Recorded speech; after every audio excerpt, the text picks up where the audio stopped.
Signboard ওদিকে আছে।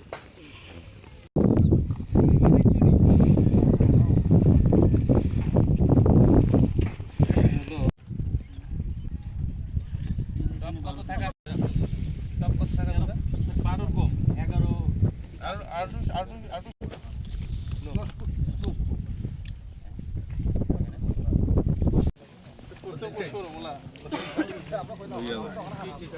গাড়ি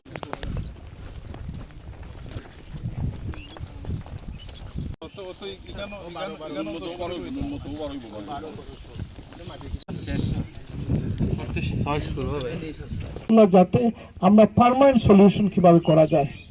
প্রায়োরিটি বেস আমরা জগন্নাথপুর শান্তিগঞ্জে একইভাবে আমরা দেখতেছি, আজকেও আমরা এটা আলোচনা করেছি। ভবিষ্যতে আমরা দেখবো এটা কিভাবে পার্মানেন্ট সলিউশন করা যায় কিনা। আমাদের একমাত্র ফসল এই কৃষির উপর নির্ভরশীল আমাদের এই এলাকার মানুষ।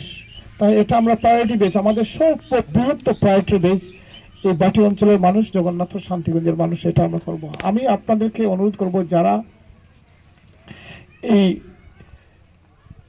বাঁধ রক্ষার দায়িত্বে আছেন, যারা দায়িত্বে নিয়েছেন, আমি মনে করব এটা জব হিসাবে নয়, এটা এই এলাকার কৃষক আপনার আমাদের নিজের দায়িত্ব মনে করে আমরা এই কাজগুলা করব। আমরা এটা একটা জব নিলাম, এটা প্রফিটের জন্য, এইটা কিন্তু এই প্রজেক্টটা কিন্তু এরকম না, তাই না?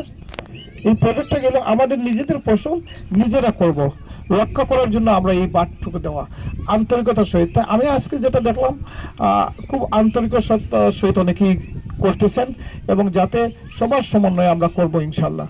আপনাদের কোনো অসুবিধা থাকলে আপনাদের কাছ থেকে বলতে পারেন, আমরা কথা বলবো।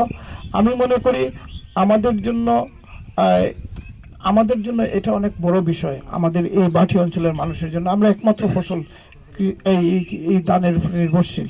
এইখান থেকে আমরা সুন্দরভাবে আমরা সবার সমন্বয়ে এইগুলো করতে হবে। আমরা এসেছি, দরকার হলে আবার আসবো, আমাদের কোনো সাপোর্ট লাগলে আমরা সাপোর্ট করব। এবং ভবিষ্যতে এখন থেকে আমাদের কোনো করণীয় থাকলে আসেন আমরা সবাই মিলে করি।